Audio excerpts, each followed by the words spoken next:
విజయవాడలో జరిగిన ఈ భారీ వర్షం వల్ల విజయవాడ అంతా కూడా అతలాకుతలమైపోవడం మనం చూస్తూ ఉన్నాం. మనుషులు వేలాది మంది, లక్షలాది మంది వారి జీవితాలను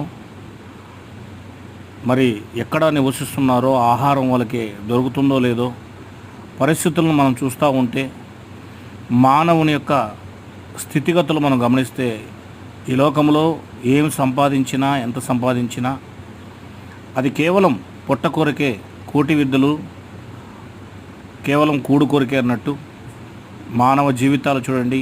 చదువుకున్న వారు ఉన్నారు, కోటీశ్వరులు ఉన్నారు, ఎంతో గొప్పవారు ఉన్నారు.